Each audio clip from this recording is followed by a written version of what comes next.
ഞാൻ ആ മർദ്ദനമേറ്റ ഉടനെ ആശുപത്രിയിലേക്ക് ഓടി പോവാത്ത എന്തേന്ന് ചോദിച്ചു. എനിക്ക് മൂക്കിന്റെ പാലപ്പ് പൊട്ടിയെന്നൊന്നും അറിയില്ല, ചോര വരുന്നത് ഞാൻ അനുഭവിച്ചു, എനിക്ക് അറിയുന്നുണ്ട്, ബ്ലഡ് വരുന്നുണ്ട്.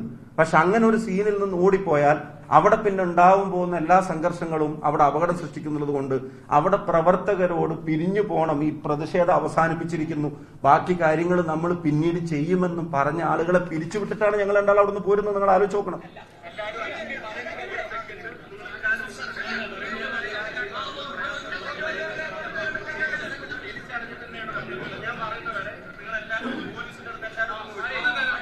ഞങ്ങൾ രണ്ടാൾ അവിടെ ചെന്നിട്ട് അവിടുന്ന് ആദ്യം പറയുന്നത് ഈ നാടിന്റെ സമാധാനത്തിനും താല്പര്യത്തിനും അല്ലെങ്കിൽ നാടിന്റെ താല്പര്യത്തിനും വേണ്ടിയുള്ള തീരുമാനമാണ് നമ്മൾ എടുക്കേണ്ടത്.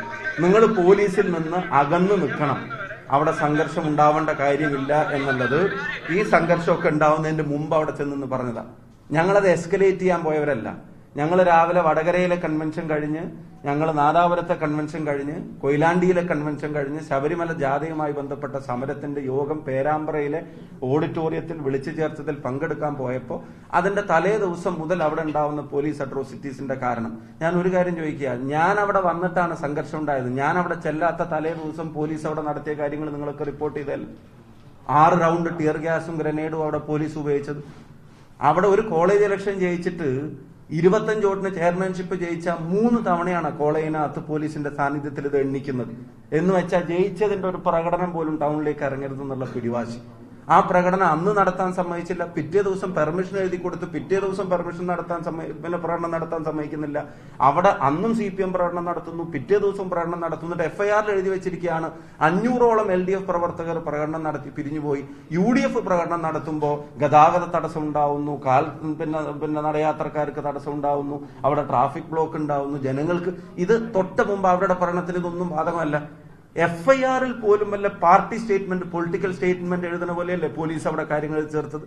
ഞങ്ങളത് എസ്കലേറ്റ് ചെയ്യാൻ പോയതല്ല, പ്രശ്നം ഉണ്ടാക്കരുതെന്ന് പറഞ്ഞു. ഇനി പ്രശ്നം ഉണ്ടാക്കരുതെന്ന് പറഞ്ഞതിന്റെ കാര്യം കൂടെ നിങ്ങൾ ആലോചിച്ച് നോക്കുക.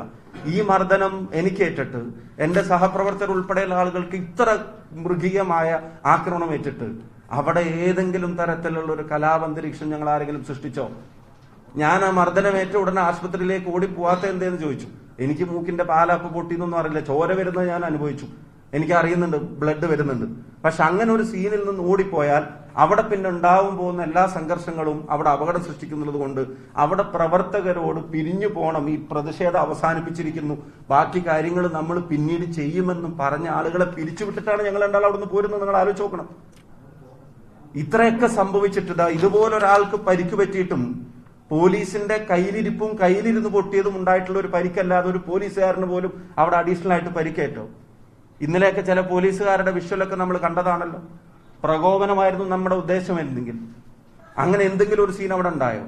അപ്പൊ അവിടെ ആ നാടിന്റെ പേരാമ്പ്രയുടെ സമാധാനം കളയാതിരിക്കാനുള്ള ഇടപെടലാണ് ഞങ്ങൾ ആ ദിവസം നടത്തിയതെന്നുള്ള കാര്യത്തിന് ഒരു സംശയവും വേണ്ട. ഇനി ഒരു പ്രധാനപ്പെട്ട കാര്യം ഞാൻ നിങ്ങളോട് പറയാം. അന്ന് ഒരു മാധ്യമ പ്രവർത്തകനോട് SP വിളിച്ചിട്ട് പറഞ്ഞു അവിടെ ഒരു മർദ്ദനം നടന്നിട്ടേ ഇല്ല, അല്ലെ?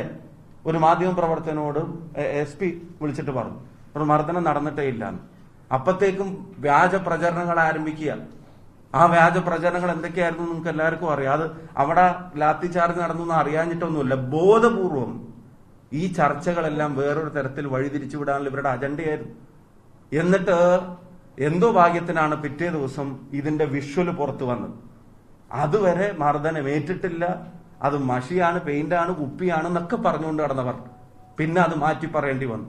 അതുവരെ അങ്ങനെ ഒരു സീനേ ഉണ്ടായിട്ടില്ല എന്ന് പറഞ്ഞ പിന്നെ റൂറൽ SP-ക്ക് ഒരു യോഗത്തിൽ പ്രസംഗിക്കുന്നതിന്റെ വീഡിയോ നമ്മൾ കണ്ടു. പോലീസിലെ ചില ആളുകൾ ബോധപൂർവം കുഴപ്പമുണ്ടാക്കാൻ ശ്രമിച്ചു. അങ്ങനെ ഒരു ഡയറക്ഷൻ ഉണ്ടായിരുന്നില്ല, അതിന്റെ ഒരു വാണിംഗ് കൊടുത്തിട്ടുണ്ടായിരുന്നില്ല, അതിന്റെ സൈറൻ കൊടുത്തിട്ടുണ്ടായിരുന്നില്ല എന്ന് ഈ നാട്ടിലൊരു റൂറൽ SP പ്രസംഗിക്കുന്നതിന്റെ വീഡിയോ ദൃശ്യങ്ങൾ പുറത്തു വന്നിട്ട് പോലും ഇതിനെ വേറൊരു രീതിയിൽ പ്രചരിപ്പിക്കാൻ ശ്രമിക്കുന്നതിന്റെ പിന്നിലെ റീസൺ എന്താ?